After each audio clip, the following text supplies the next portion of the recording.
오늘 우리에게 주시는 하나님의 말씀은 호세아 2장 14절부터 20절까지 말씀입니다.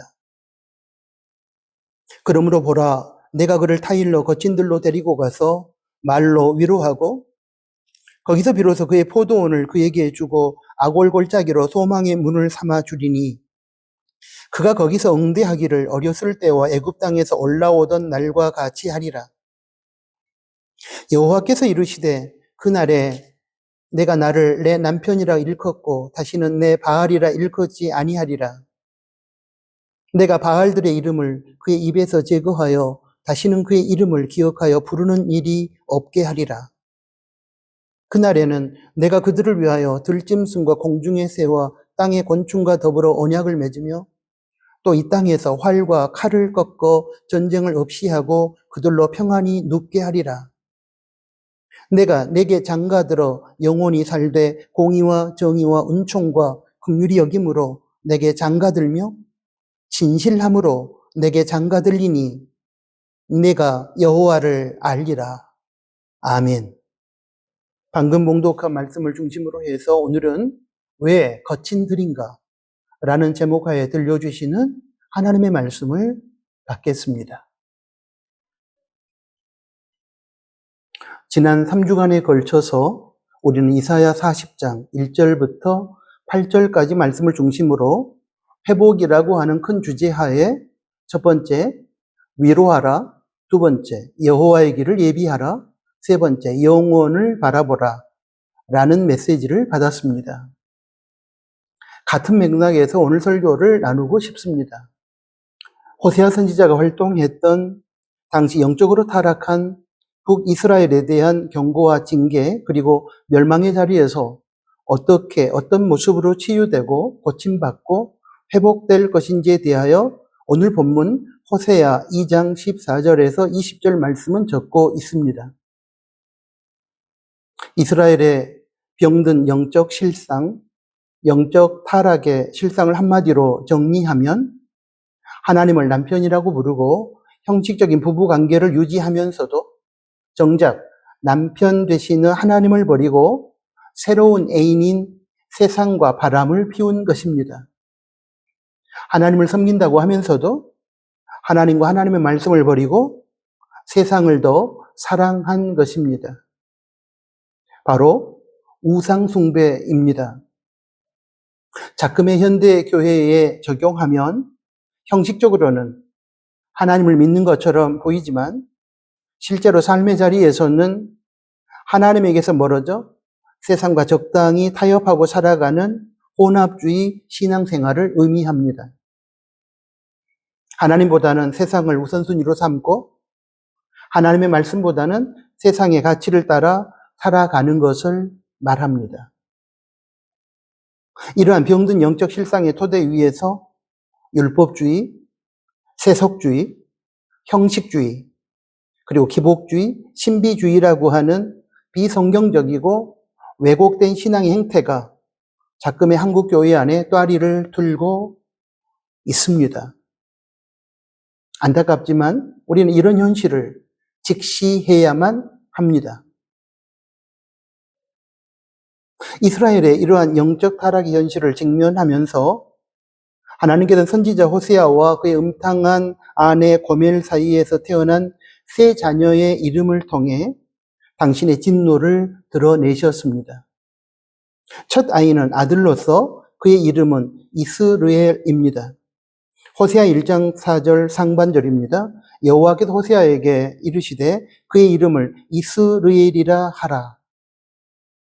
이스라엘의 의미는 하나님께서 흩으시다입니다. 발음이 비슷한 이스라엘이 복된 이름이라면 이스라엘은 저주의 이름입니다. 이스라엘은 우상 숭배의 대명사인 아합 가문이 에후에게 진멸된 곳입니다. 열왕기하 9장 10절 상반절은 이에 대하여 이렇게 적었습니다. 이스라엘 지방에서 개들이 이세벨을 먹으리니. 이스라엘의 멸망을 상징하는 지명의 이름인 이스라엘로 하나님께서 호세아 선지자에게 아들의 이름을 지으라는 것은 그러므로 북이스라엘의 멸망을 뜻하는 애언의 메시지입니다. 하나님께서는 죄악으로 가득한 북이스라엘을 이제는 멸망시키겠다고 하신 것입니다. 둘째 아이는 딸로서 그녀의 이름은 로르하마입니다. 호세아 1장 6절입니다. 고멜이 또 임신하여 딸을 낳음에 여호와께서 호세아에게 이르시되 그의 이름을 로르하마라 하라. 내가 다시는 이스라엘 족속을 긍휼히 여겨서 용서하지 않을 것임이니라. 로르하마의 의미는 긍휼 혹은 사랑을 받지 못한다입니다. 하나님은 지금까지 이스라엘을 사랑했고 긍휼히 여겼으나 이제는 다시 긍휼히 여길 수 없다고 하십니다.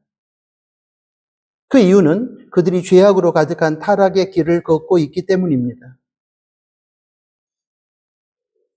셋째 아이는 아들로서 그의 이름은 로암미입니다. 호세아 1장 8절부터 9절까지 보겠습니다. 고멜이 로르하마를 젖된 후에 또 잉태하여 아들을 낳음에 여호와께서 이르시되 그 이름을 로암미라 하라. 너희는 내 백성이 아니요 나는 너희 하나님이 되지 아니할 것임이니라. 로암미의 의미는 내 백성이 아니다입니다. 정리하면 이렇습니다. 타락한 이스라엘에 대한 하나님의 경고 메시지의 내용은 이스르엘, 하나님의 심판으로 나라가 망할 것이며 로르하마, 하나님의 사랑과 긍휼을 거둘 것이며 로암미, 내 백성이 아닌 것으로 취급할 것이라는 이 말 속에 담겨 있습니다. 하나님께서는 이스라엘이 계속하여 하나님을 버리고 세상을 섬긴다면 더 이상 긍휼을 베풀지 아니할 뿐만 아니라 하나님의 자녀의 자리를 박탈할 것이며 이스라엘이 비참하게 멸망할 것임을 선언하신 것입니다. 이렇게 호세아 선지자와 그의 아내 고멜 사이에 태어난 세 자녀의 이름의 의미를 통하여 하나님께서 경고하셨음에도 불구하고 이스라엘은 안타깝게도 그 경고의 메시지를 무시해 버립니다. 이스라엘이 하나님의 경고 메시지를 엄중하게 듣고 타락의 길에서 돌이켰다면 이스라엘은 이스르엘, 로르하마, 로암미라고 하는 단어가 담고 있는 의미의 비극적인 결과를 맞이하지 않았을 것입니다. 그러나 이스라엘은 하나님의 경고를 무시했습니다. 경고를 듣고도 타락의 자리에서 돌이키지 않았습니다. 그 결과 호세아를 통해 하나님께서 경고하신 이후의 실제 역사를 보면 북이스라엘은 아수르 제국에 의해 비참하게 나라가 망하게 됩니다. 얼마 후에 바벨론 제국에 의해 멸망한 남유다 백성들과 함께 남북 이스라엘 히브리 민족은 바벨론에 끌려가 70년의 포로 생활을 하게 됩니다. 하나님께서 경고하셨던 대로 나라가 망했고 하나님의 긍휼하심이 끊어졌으며 더 이상 하나님의 자녀라고 말할 수 없게 되었습니다. 하나님의 경고를 무시하고 타락의 자리에서 돌이키지 아니한 이스라엘의 악함이 그들의 역사 속에서 하나님께서 경고하신 그대로 비극적인 역사를 연출하게 한 것입니다. 하나님의 경고가 실제 역사 속에서 징계와 심판으로 나타난 것입니다. 여기서 우리는 하나님의 경고 메시지를 무시하고 돌이키지 아니하면 그 다음에는 분명히 고통스러운 징계와 심판이 찾아온다는 사실을 이스라엘의 역사 속에서 배우고 기억함으로 우리의 역사 속에서 반면교사를 삼고 반복하지 말아야 할 것입니다. 하나님의 경고를 무시하고 계속 타락의 길을 걸어가던 이스라엘은 이후에 하나님의 경고 그대로 고통스러운 징계를 받게 됩니다.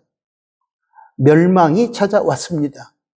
호세아 2장 14절에서 언급하고 있는 거친 들이 찾아온 것인데 여기서 거친 들은 고통과 절망의 광야를 의미합니다. 그런데 바로 이 거친 들 광야에서 하나님의 놀라운 회복의 메시지가 선포됩니다. 하나님은 징계당하여 고통을 겪게 되는 거친 들이라고 하는 현실에서 이스라엘을 위한 치유와 회복의 역사를 시작하시겠다고 말씀하십니다. 호세아 2장 14절부터 15절까지 말씀입니다. 제가 읽겠습니다. 그러므로 보라, 내가 그를 타일러 거친 들로 데리고 가서 말로 위로하고 거기서 비로소 그의 포도원을 그에게 주고 아골 골짜기로 소망의 문을 삼아 주리니.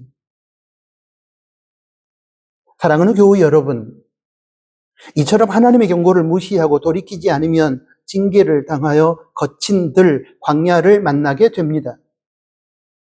이스라엘은 고통스럽고 치욕스러운 멸망과 포로 생활이라고 하는 거친 들, 광야를 원하지 않았을 것입니다. 그들이 하나님의 경고를 엄중하게 받고 그들의 타락한 영적 실상을 회개하고 하나님께로 돌이켰다면 그들에게 고통스러운 거친 들은 주어지지 않았을 것입니다. 하나님께서 그들을 거친 들로 데리고 갈 필요도 없었을 것입니다. 그런데 안타깝게도 이스라엘은 하나님의 경고와 심판의 메시지를 무시하고 타락한 그들의 삶을 돌이키지 않았습니다. 그 결과 하나님의 징계와 심판으로 인해 고통스러운 거친 들 광야가 찾아왔습니다. 하나님의 경고를 무시하고 돌이키지 아니한 이스라엘에게 거친 들 광야가 찾아오게 된 상황을 본문 호세아 2장 14절은 하나님께서 이스라엘을 거친 들로 데리고 갔다고 적고 있습니다. 따지고 보면 피할 수 있었던 거친 들을 이스라엘이 맞이하게 된 것은 그러므로 자업자득입니다. 경고를 무시한 이스라엘을 하나님께서는 경고하신 내용 그대로 거친 들 광야로 데리고 간 것입니다. 이스라엘의 입장에서 보면 하나님의 경고를 무시한 결과로서의 자업자득으로 고난을 당하게 된 것입니다. 그런데 하나님의 입장에서 보면 경고를 무시한 이스라엘에 대한 하나님 말씀의 성취입니다. 하나님께 경고하신 말씀을 무시하고 돌이키지 아니하면 경고한 말씀 그대로 징계를 통한 고통스러운 거친 들이 분명히 임한다는 사실을 확인해 주시기 위하여 하나님께서는 이스라엘을 거친 들로 데리고 가신 것입니다. 여러분, 성도가 하나님에게서 멀어지고 하나님과 하나님의 말씀을 떠나 타락의 길을 걸어갈 때 하나님은 경고하십니다. 이 경고와 심판의 메시지를 우리가 무겁게 받고 존중해야 합니다. 그리고 타락의 자리를 떠나 하나님께로 돌이켜야만 합니다. 그러면 우리의 죄악과 타락의 결과로 찾아오는 고통스러운 거친 들 광야를 피할 수 있습니다. 그러나 하나님의 경고 메시지를 가볍게 여기고 무시하여 하나님께로 돌아오지 않으면 고통스러운 거친 들을 만나게 될 것입니다. 하나님께서 고통스러운 거친 들로 우리를 데리고 가실 것입니다. 하나님께서 데리고 간다고 하지만 실상은 우리의 자업자득입니다. 여러분, 거친 들의 실제는 다양합니다. 사업의 실패와 경제적 가난일 수도 있습니다. 몸과 마음의 질병일 수도 있습니다. 가족을 비롯한 다양한 사람들과의 갈등과 다툼으로 인한 인간관계의 깨어짐일 수도 있습니다. 전쟁과 그로 인한 나라의 멸망일 수도 있습니다. 천재지변일 수도 있습니다.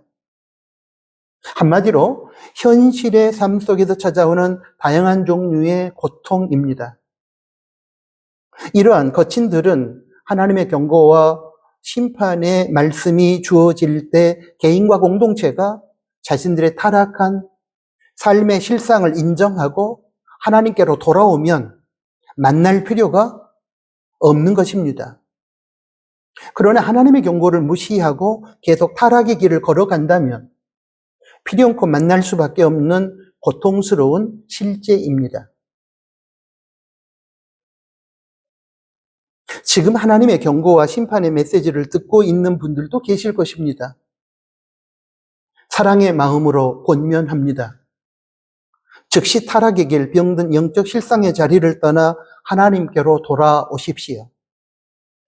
그러면 징계로 인한 고통스러운 거친 들 광야를 만나지 않고 하나님 은혜의 풍성함을 누리게 되실 것입니다. 어쩌면 하나님의 경고와 심판의 메시지를 무시하고 계속 타락의 길을 걷다가 지금 고통스러운 거친들 광야의 자리에 서 있는 분들도 계실 수 있습니다. 그런 분들에게 희망을 담아서 권면합니다. 지금의 거친들은 하나님께서 나를 미워하여 죽이려는 목적으로 허락하신 것이 아닙니다. 하나님의 경고를 무시한 자업자득의 결과 멸망에 처하게 될 나를 살리기 위한 고통스러운 거친들을 통해서라도 나를 살리고 고치고 회복하도록 하기 위한 하나님의 아픈 처방임을 믿으시기 바랍니다. 하나님께서 죄악에서 돌이키지 않는 우리를 거친들 광야로 데리고 가는 것은 마치 건강검진 결과 콜레스테롤과 중성지방 수치가 높게 나와 의사가 식이요법과 운동요법을 하라고 경고했음에도 불구하고 그 경고를 무시하고 자기 마음대로 살아가다가 뇌출혈이나 심근경색 등의 병이 발생한 환자에게 의사가 행하는 의료 행위와 같습니다. 환자의 생명을 아끼고 사랑하는 의사라면 이 경우에 그대로 내버려 두지는 않을 것입니다. 수술의 두려움과 고통이 있는 수술대로 데리고 갈 것입니다. 수술대로 가지 않겠다고 고집을 피우면 환자의 심각한 상태를 정확하게 설명해 주며 설득해서라도 수술대로 데리고 갈 것입니다. 오늘 본문 호세아 2장 14절에 타일러라는 이 단어는 개역 한글 성경에서는 계유하다로 번역했는데 그 뜻은 설득하다입니다. 그런데 여러분, 하나님께서 그렇게 타이르고 설득하신 이유가 무엇인지 아십니까? 그 이유는 단 한 가지입니다. 환자를 사랑하여 그의 병을 고치고 그의 생명을 살리고자 하는 바로 그 이유 하나입니다. 병원에서 말하는 수술대가 오늘 본문에서는 바로 거친들 광야입니다. 하나님께서는 우리 각자가 경고와 심판의 메시지를 엄중히 듣고 타락한 삶에서 돌이켜 하나님께로 돌아오기를 원하십니다. 그것은 잠재적인 환자가 의사의 경고를 듣고 건강을 위해 식이요법과 운동요법을 성실하게 행하는 것과 같습니다. 그러면 중병에 걸려 수술대에 오를 필요가 없는 것처럼 타락의 결과로 인한 고통스러운 거친들 광야를 만날 필요가 없습니다. 그러나 하나님의 경고와 심판의 메시지를 무시하고 계속 타락의 길을 걸은 결과 하나님을 떠난 영원한 멸망의 자리로 떨어질 것 같은 상황에서는 하나님은 더 이상 말로 권면하지 않습니다. 곧바로 거친들 광야, 즉 수술대로 데리고 가십니다. 고집을 부리면 설득해서라도 거친들 수술대에 올리십니다. 하나님께서 왜 그렇게 하신다고 했습니까? 예, 맞습니다. 영원한 멸망의 자리에서 건져주시고 중병의 상태에서 치유해 주심으로 생명을 살리기 위함입니다. 그러므로 혹시 고통스러운 거친들 광야 수술대 위에 오르셨다면 불평하지 말고 낙심하거나 절망하지 마시기 바랍니다. 거친들 수술대 위에서 다시 회복되고 치유받아 살아날 것이라는 희망을 가지시기 바랍니다. 거친들을 극복하고 수술대 위에서 성공적으로 수술을 마치고 치유되고 회복되기 위해서는 호세아 2장 14절 하반절에서 말씀하신 거친들로 데리고 가서 말로 위로하고, 여기서 말로 위로하고는 하나님께서 고통스러운 광야 가운데 있는 성도의 마음에 위로의 메시지를 주신다는 의미입니다. 이러한 하나님의 위로와 격려의 메시지 앞에서 올바른 반응을 할 수 있어야 합니다. 하나님은 하나님의 경고를 무시하고 계속 죄악된 삶을 이어감으로 징계를 받아 고통스러운 광야 거친들을 살아가고 있는 타락한 성도임에도 불구하고 하나님은 당신의 사랑 안에서 얼마든지 다시 새롭게 시작할 수 있다는 위로와 희망의 메시지를 마음에 대고 전해 주십니다. 그러한 하나님의 위로와 희망의 메시지가 호세아 2장 15절 상반절에 소개되어 있습니다. 거기서 비로소 그의 포도원을 그에게 주고 아골골짜기로 소망의 문을 삼아 주리니. 사랑하는 교우 여러분, 타락한 삶을 회개하고 하나님께로 돌아오기만 하면 잃어버리고 빼앗겼던 포도원을 다시 돌려주어 원상복귀시켜 줄 것이며, 절망과 죽음의 아골골짜기를 소망과 생명의 문으로 삼아 하나님 안에서 새로운 인생을 살게 해주시겠다고 하는 이 하나님의 위로와 희망의 약속 앞에서, 그렇다면 우리는 어떻게 반응해야 할까요? 예, 그렇습니다. 다음과 같이 고백함으로 반응하고 응대해야 합니다.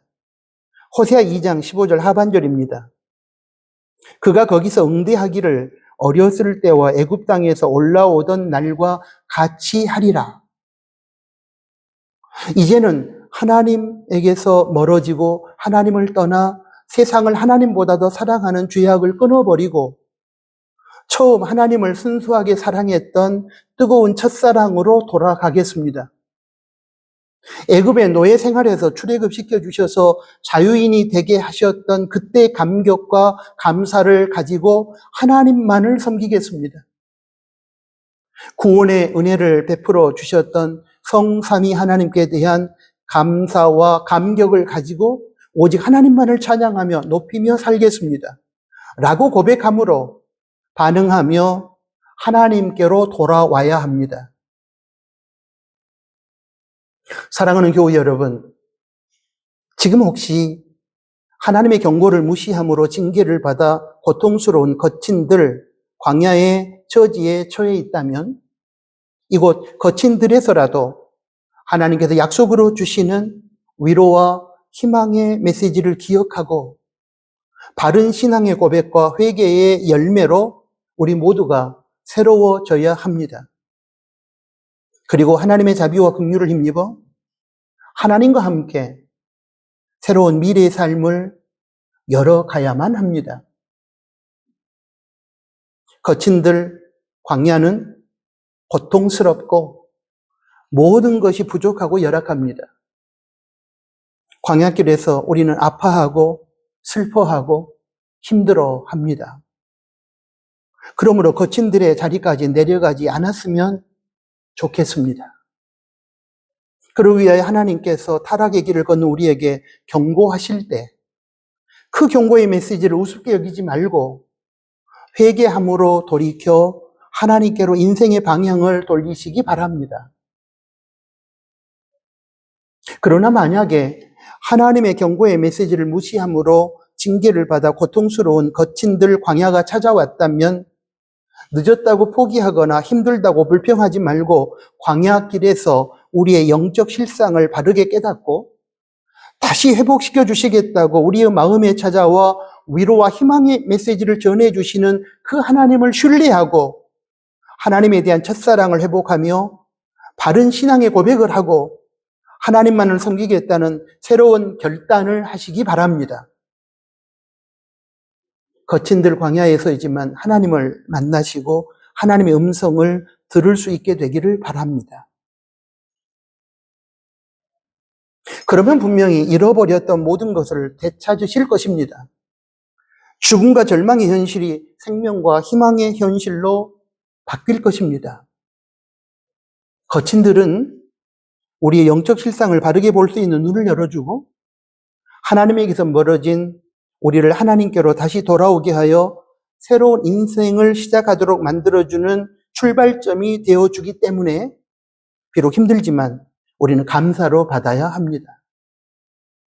아프지만 광야를, 거친들을 사랑해야 합니다.